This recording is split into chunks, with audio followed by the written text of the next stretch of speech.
Olá a todas e todos, é um prazer estar aqui com vocês. Primeiro eu vou me apresentar, eu sou Maria Paula Almada, sou doutora em Comunicação e Cultura Contemporâneas pela Universidade Federal da Bahia, onde também fiz meu mestrado, e agora sou pesquisadora do Instituto Nacional de Ciência e Tecnologia em Democracia Digital, que é sediado lá na UFBA, e sou também diretora do Alafia Lab, um laboratório digital para transformação social. Bom, hoje eu vou falar para vocês sobre as condições para a ascensão da extrema-direita no Brasil, tá? Então, em um primeiro momento, eu vou colocar uns pontos, né? Dois pontos que eu acho que dão mais um panorama, né, geral, e depois vou partir para aspectos mais específicos e conjunturais que eu acredito que nos fazem compreender, né, de uma maneira mais geral e aprofundada o que é que fez com que essa extrema-direita brasileira ganhasse tanto espaço a ponto de ter conseguido chegar à presidência da República com a eleição do ex-presidente Jair Bolsonaro. Bom, então, vamos lá. Primeiramente, eu vou apresentar dois pontos aglutinados, né, como eu falei. O primeiro, e eu vou voltar a ele depois, é o crescimento da extrema-direita em vários países do mundo. Nós vimos esse fenômeno acontecer em vários países do mundo. E o fato também, né, que aí eu já vou adentrar o segundo ponto, de que essas pautas defendidas pela extrema-direita, que cresceu sim mundialmente, elas são simpáticas, ou seja, elas são pautas que são caras a uma grande parcela da sociedade, tá? E no Brasil não é diferente. Então, a sociedade brasileira, ela tem sim simpatia a pautas da extrema-direita. Essas pessoas, elas se sentem, e esse é o ponto 2 da aula, contempladas e representadas pelos líderes da extrema-direita, ou seja, existe uma identificação com esses líderes. Então, eu vou agora adentrar nesse ponto 2, que é o ponto da identificação com os líderes, para depois retomar a esse ponto 1, que é o ponto do crescimento da extrema-direita em vários países do mundo. Bom, quando eu falo em identificação com o líder, a gente pode até achar estranho, né? Mas quem se identifica com Jair Bolsonaro? Infelizmente, muita gente, né? Aqui no Brasil, Bolsonaro, ele se tornou presidente da República porque ele foi, sim, desejado por muito. Ele obteve mais de 58 milhões de votos na primeira eleição dele. Na segunda eleição, ele também teve uma votação super representativa. Então, o que é que isso faz com que a gente reflita? Né? Ele encarna, sim, os valores e as formas de pensar de milhares de pessoas no país. Porque uma multidão de pessoas se vê, sim, representadas por ele. Não é? Ele é a encarnação de um tipo de subjetividade, de desejos, de anseios, de valores, de ideias, de conceitos e, sim, de preconceitos, e muitos, que são disseminados na sociedade brasileira, como nós bem sabemos. Um professor muito conhecido, professor Wilson Gomes, da Universidade Federal da Bahia, ele diz que o bolsonarismo já existia no Brasil antes mesmo de Jair Bolsonaro. Né? Então, a parte mais obscurantista e radical da direita conservadora brasileira, ela já se organizava nas redes sociais online, e esse é um outro aspecto que eu quero que vocês tenham sempre, né, na cabeça, porque ele vai estar permeando todos os pontos que eu vou elencar aqui na aula. Então, essa direita conservadora e radical, ela já se organizava nas redes sociais online muito antes de Bolsonaro ter sido posto no papel de protagonista e principal representante desse grupo, né, da extrema-direita conservadora brasileira. Né, porque o papel dele de protagonista começou mais ou menos ali na época do impeachment de Dilma, e aí ele foi se tornando cada vez mais protagonista, adquirindo cada vez mais visibilidade, enfim, nós chegaremos a esse ponto logo mais. Bom, o professor Juremi Machado, da PUC do Rio Grande do Sul, em 2018, escreveu uma coisa que eu acho que é muito interessante e quis trazer aqui para vocês. Abre aspas, Jair Bolsonaro não é um candidato como outro qualquer. É pior, ele é um imaginário, uma mentalidade, uma visão de mundo, fecha aspas. Né? Então, eu acho que essa fala do professor, ela resume bem o que eu estou querendo passar aqui para vocês sobre essa questão da identificação das pessoas com o líder. Afinal, ele foi eleito democraticamente, né? Então, como eu já falei, mais de 58 milhões de brasileiros optaram por isso. Então, ele é, sim, uma visão, né, de mundo, uma visão, um sentimento. Também No mesmo ano, o professor Wilson Gomes, que eu já citei aqui, disse que mentalidades movem a massa e decidem eleições, né? Que foi o que aconteceu, que a gente viu acontecer nas eleições de 2018. Nesse sentido, a gente entende sim que o bolsonarismo é, portanto, uma mentalidade, né? E teve Jair Bolsonaro como seu meio, seu canal, sua plataforma. Essa mentalidade, né? Desde muito antes de 2018, vocês vão de concordar comigo, já vinha se formando. Então, quando a gente passou a ter, por exemplo, com cada vez mais frequência, a gente passou a ver ecoarem nas redes sociais digitais discursos homofóbicos, reacionários, autoritaristas, de fundamentalismo religioso, etc., a gente entende que esse é um fenômeno antigo. Na verdade, esses fenômenos são fenômenos sociais, né? Sempre houve, sobretudo no Brasil, o preconceito, seja ele preconceito de gênero, de raça, como também de classe social, pensamentos e atitudes autoritaristas, reacionários, etc., as questões do fundamentalismo religioso. No entanto, as redes sociais digitais passam a reverberar e fazer ecoar e dar mais voz, mais visibilidade, fazer com que tenha maior alcance, né, e que se dissemine, que se difunda essa ideia, né?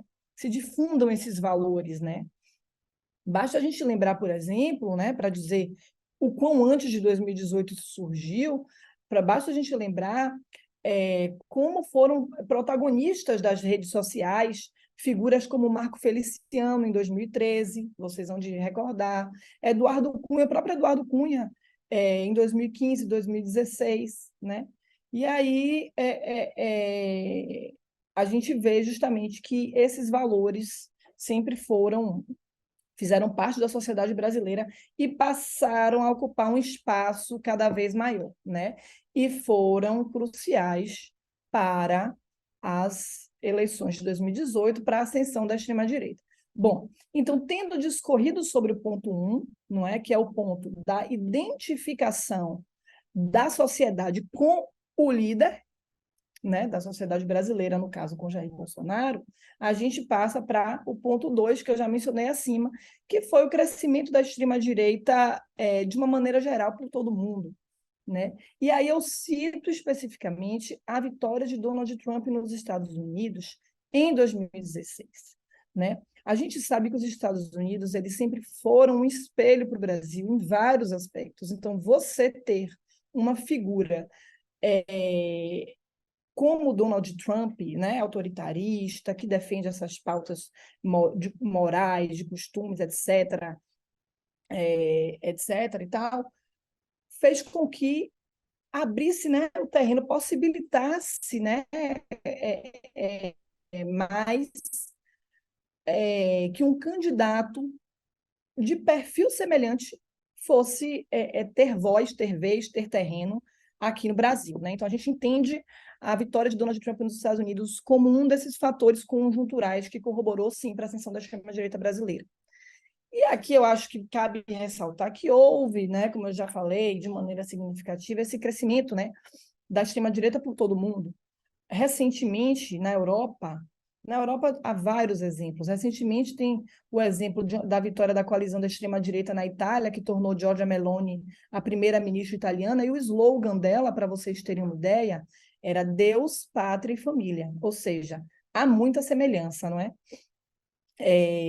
Então, a gente vê que esses valores, né, da extrema-direita mundiais são de exaltação ao nacionalismo e as pautas morais e conservadoras, de costumes, etc., que são as bandeiras da extrema-direita, eles têm, sim, aderência de muita gente, de brasileiros, europeus, etc. e tal. Então, em todo o mundo, a gente vê. Na Alemanha, na Áustria, na Suécia, a gente viu o crescimento recente de partidos neonazistas, a gente vê governos autoritários de extrema-direita em países como Hungria, Polônia, etc.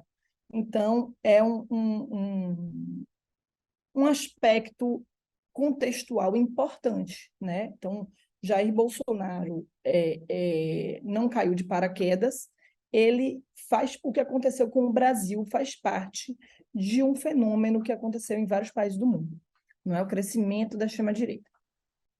E aí, eu parto para o ponto 3, né, que, ao meu ver, foi também crucial para esse crescimento, né, da extrema-direita, né, que são eu vou chamar aqui de os erros e o desgaste do próprio Partido dos Trabalhadores. Ora, vocês vão de convir que quando um partido está no governo, como chefe do executivo, há muito tempo, o desgaste, obviamente, é maior. Não importa se é um partido de direita, de esquerda, de centro. Quanto mais tempo você está ali, entre aspas, dando a cara a tapa, mais desgaste você vai sofrer. E aí, nessa sociedade, né, conservadora, brasileira, que eu descrevi aqui, a gente passa a ter a hegemonia de um partido de esquerda por 13 anos, né, até a presidente Dilma Rousseff sofreu impeachment. Então, existe, portanto, uma hegemonia de um partido de esquerda que desagrada, e muito e sempre desagradou, uma parcela significativa da sociedade, e soma-se a isso alguns outros aspectos, como, por exemplo, os escândalos de corrupção que foram sempre associados ao partido desde a época do Mensalão. E as pessoas começaram a associar a imagem do Partido dos Trabalhadores à questão da corrupção. A direita nunca deixou essa associação morrer, né? Nunca deixou minguar, então sempre manteve ativa. Então, qualquer elemento que pudesse fomentar isso estava sempre ali na esfera pública, né? Sendo debatido para colocar, digamos assim, lenha na fogueira. Tá? Então, nós temos esses aspectos, temos os protestos de 2013, não é? A gente não pode esquecer que os protestos de 2013 foram fundamentais, eles deram vazão ao sentimento de desgosto com o governo, de desgosto com a política. Nos protestos de 2013, a gente via diversas pessoas defendendo diversas bandeiras que não tinham necessariamente a ver uma com a outra. Então, qualquer motivo que fosse causa de alguma insatisfação minha, mesmo que fosse pessoal, estava lá eu na rua. Então, foi isso que aconteceu com a sociedade brasileira em 2013. Né? Todo mundo, entre muitas aspas, obviamente, né? Porque foi um movimento mais da direita, etc., mas a gente viu ainda no início, quando estava aquela coisa difusa, até setores da esquerda que foram também protestar, e aí depois o negócio foi tomando forma. Mas, num primeiro momento, a gente viu nos protestos de 2013 essa questão de insatisfação com a política, política é tudo igual, nada presta, etc. e tal. Então, esse sentimento antipolítica, né? Que aí vem aí somado a questão da hegemonia do PT há muito tempo no governo, à frente do executivo, dando a cara a tapa. Então, isso aí foi se somando. E a própria vitória de Dilma em 2014, neste cenário, foi um motivo de frustração de uma parcela da população, certo? Então, eu acredito que esses aspectos, hegemonia de 13 anos de governo do PT, acúmulo de escândalos de corrupção que vinham desde o Mensalão, protestos de 2013, vitória de Dilma Rousseff em 2014, foram corroborando para desgaste do próprio Partido dos Trabalhadores, né? A imagem do próprio partido. Então, esse é o terceiro aspecto que eu trago aqui para vocês. Tá? Partindo agora, portanto, para o quarto aspecto, que eu acho que foi assim fundamental, que foi o avanço do lavajatismo. A Operação Lava Jato não foi simplesmente uma Operação Lava Jato, ela foi crucial para o estabelecimento e para a consolidação do sentimento antipolítica em grande parcela dos brasileiros.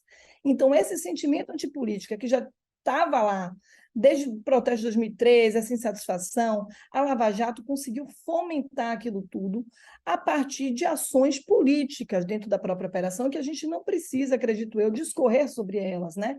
Como vazamento seletivo, tentativa de manipulação da própria discussão pública e opinião pública sobre o que estava acontecendo no país.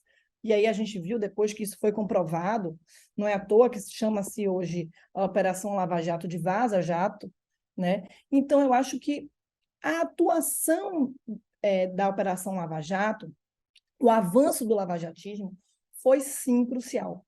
Tratou-se de uma operação de cunho totalmente político e foi imprescindível, né, para o desgaste do Partido dos Trabalhadores trabalhadores, para o desgaste da imagem dos líderes, né, do PT, inclusive Lula foi preso, né, todo mundo sabe. Então, desgaste da figura, da imagem dos líderes do PT, de Lula e outros líderes do PT, desgaste da classe política como um todo, né, porque coloca-se todo mundo a político, não presta tudo igual, etc. e tal, e desgaste da própria política e dos políticos. E aí, esse foi o quarto elemento que eu trouxe para vocês. A gente vai para o quinto elemento. Todos esses aspectos que eu falei até agora, eles culminaram no impeachment de Dilma Rousseff. Porque, ora, o impeachment de Dilma Rousseff se coloca em um momento em que a Operação Lava Jato está a todo vapor, né, em que dissemina-se na sociedade essa ideia que eu falei há pouco, de aversão à política e políticos, etc. e tal. A questão do desgaste do Partido dos Trabalhadores, que eu falei agora, corroborou, e muito, né, o desgaste da imagem de Dilma, ou seja, se Dilma era a presidente que estava ali à frente, ela estava colocando a cara a tapa. Então, ela era a personificação de tudo que as pessoas entendiam que não ia bem, que estava errado, etc. e tal. E aí, para além da questão do apoio da opinião pública, não é? Houve perda de apoio do Congresso como um todo, da classe empresarial, etc. e tal. Então, tudo isso fez com que, por via de articulações que nós todos sabemos como se deram, né, no Congresso Nacional, fosse aprovado o impeachment de Dilma Rousseff, né, sob o pretexto das famosas pedaladas fiscais. E tem um elemento, né, agora a gente vai partir já para o nosso sexto ponto aqui, que eu acho que foi muito importante e que é pouco falado quando a gente pensa em ascensão da extrema-direita brasileira, que foram os próprios deslizes da direita tradicional. Porque, veja, se você tem um desgaste porque um partido de esquerda está ocupando a frente, né, do executivo, né, a presidência da República, por 13 anos, você pode ter uma figura forte de direita que vá contrapor aquilo ali, que vá surgir como um possível líder. No entanto, a direita, de maneira desorganizada e na falta de uma figura política que pudesse encabeçar essa oposição ao PT, essa oposição à esquerda, ela corroborou para que se abrisse espaço para a extrema-direita, não é? Porque o que a gente viu foi o crescimento da extrema-direita. Então, aquela direita democrática que respeita os limites da Constituição, que respeita os princípios republicanos, que tem apreço pela democracia, ela é uma direita saudável. A direita que a gente está falando aqui desde o início da aula, que é a direita que elegeu o presidente Jair Bolsonaro, é a extrema-direita. Então, ela foge do escopo, ela não está dentro, não respeita a democracia, não respeita a Constituição, não respeita os valores. Então, ela é uma direita extrema. Tivéssemos nós tido talvez, por vezes, e não cabe aqui a gente devanear sobre, mas se tivéssemos nós tido a oportunidade de ter, de repente, um líder de direita, de uma direita democrática, de uma direita republicana, concorrido, né, aparecido ali como uma possível alternativa, não teríamos caído nas mãos, né, do extremismo. Né? Então, eu acredito que os deslizes da direita tradicional têm sim um papel aí nessa equação, né? Que foi o nosso sexto ponto. Bom, e aí eu quero agora discorrer sobre o sétimo ponto aqui, que, para mim, ele perpassa todos os pontos anteriores. Ele está ali em todos os aspectos que a gente mencionou, né? À exceção da questão mundial, do crescimento da extrema-direita a nível mundial, ele perpassa todos, que é o avanço do antipetismo. Tá? O antipetismo, ele funcionou como o principal aspecto assim que deu liga, né, que engrossou o caldo. Esse caldo aí, que a gente está fazendo uma receita, suponhamos, colocando todos esses ingredientes. O que engrossou o caldo foi, de fato, o avanço do antipetismo. Então, ele agravou todos esses outros pontos que a gente já já discorreu sobre. Havia no país o que a gente pode chamar de uma força política, tá? Que ela era composta por grupos que se opunham aos governos petistas e ela se consolidava cada vez mais. Então, não era só no Congresso, né? Eram empresários, setores diversos da sociedade. Esse sentimento, né, ele foi crescendo, né? Tomando forma e ficando cada vez mais raivoso. Então, é importante que a gente entenda que o antipetismo, né, ao contrário do que muitos pensam, não é apenas uma rejeição ao PT. O antipetismo não é uma rejeição ao Partido dos Trabalhadores, às ideias do PT. Não. O antipetismo ele engloba um sentimento de uma parte dos brasileiros, né? E um conjunto de convicções. Então, são pessoas que trata-se de sentimento, né? Não se trata apenas de uma oposição, de quem prefere um outro partido, né? Nem caracteriza aqueles que fazem críticas ao PT. Bom, eu faço crítica ao PT por um aspecto ou outro que eu não concordo. Não. Trata-se de muito mais do que essa mentalidade, né? É a mentalidade daqueles que detestam o Partido dos Trabalhadores, a mentalidade daqueles que odeiam tudo que se relaciona ao PT, abominam o que o PT representa, tá? Então, eu acho que é muito importante a gente entender esse fenômeno do antipetismo e dar a ele a devida importância e a devida dimensão, não é? Então, vale dizer que impulsionam ou já impulsionaram o antipetismo o medo, não é? O medo é um aspecto que impulsiona o antipetismo, a gente sabe. A ojeriza aos movimentos sociais e sindicais, o avanço de pautas sociais, né? Muitas pessoas não gostam, não se sentem confortáveis ao verem que pautas sociais estão avançando, né? Que pregam igualdade, que pregam mais oportunidade. A crítica a políticas que são chamadas políticas compensatórias, como, por exemplo, cotas nas universidades, não é? Então, isso tudo foi criando e engrossando o caldo do antipetismo, e, sobretudo, a tal da questão da corrupção, não é? Que foi sempre sendo fomentada aí. Então, são esses grupos antipetistas que são heterogêneos, né? Você vê em diversas áreas, né? Grupos antipetistas que passam a ocupar esse ecossistema, né, midiático das redes sociais online. Então, você vê ecoar, reverberar, né, ganhar espaço nas redes sociais online, esse tipo de pensamento, etc. E aí a gente vai adentrar ao nosso último ponto, né? 5, 6, 7, o nosso oitavo ponto, não é? Que é um elemento que também, assim como o elemento do antipetismo, também perpassa todos os outros aqui listados, que é o protagonismo, né, e o papel fundamental que as redes sociais digitais assumiram para o crescimento da extrema-direita brasileira. Em todo mundo e no Brasil também, não é? Então, disseminação de discurso de ódio, e aí a gente pode discorrer sobre a questão do papel das plataformas, né, das big techs nisso, né, que já é também uma outra discussão, mas também muito frutífera e oportuna. E aí, cabe a gente lembrar que Bolsonaro ele passou a exercer o papel de protagonista na agenda ultraconservadora do país ao usar e abusar dessas declarações ofensivas, chocantes. A gente lembra do que ele fez no impeachment, não é a atuação dele. E aí ele começou a lacrar nas redes, ter mais visibilidade, viralizar, ganhar corpo. E a gente sabe como a extrema-direita tem capacidade, né, e habilidade de operar as redes sociais digitais, como ela está presente, como ela atua, e isso é crucial, é fundamental aqui nessa análise de conjuntura, né, de aspectos que colaboraram para o crescimento da extrema-direita brasileira.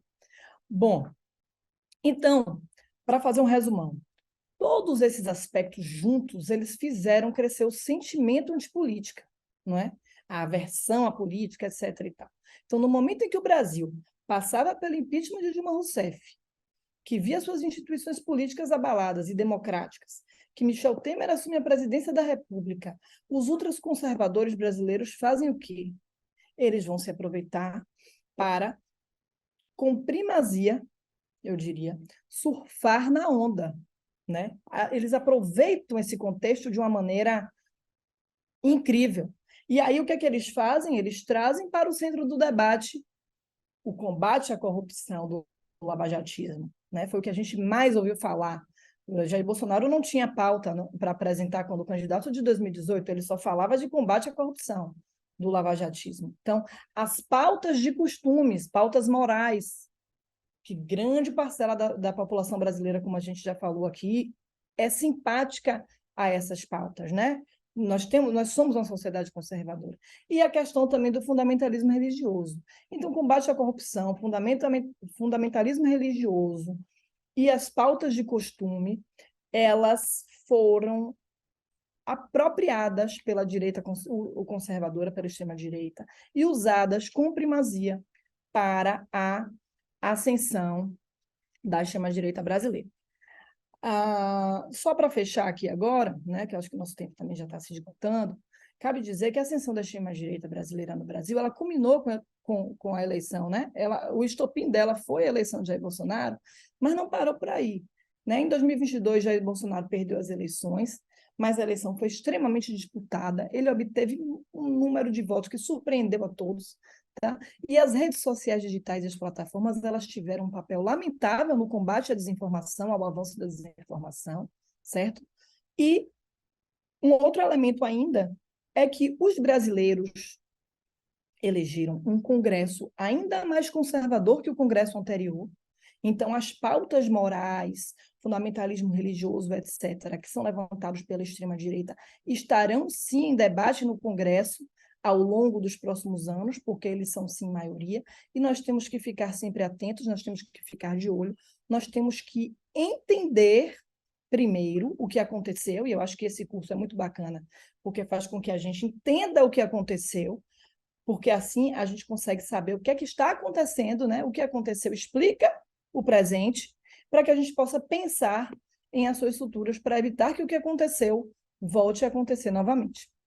Bom, para finalizar, eu gostaria de indicar para vocês um livro que eu acho que ele resume bem, é de fácil leitura, muito interessante, e resume bem todos esses aspectos que eu levantei, né, que culminaram com a ascensão da extrema-direita no Brasil, que se chama Crônica de uma Tragédia Anunciada, Como a Extrema-Direita Chegou ao Poder.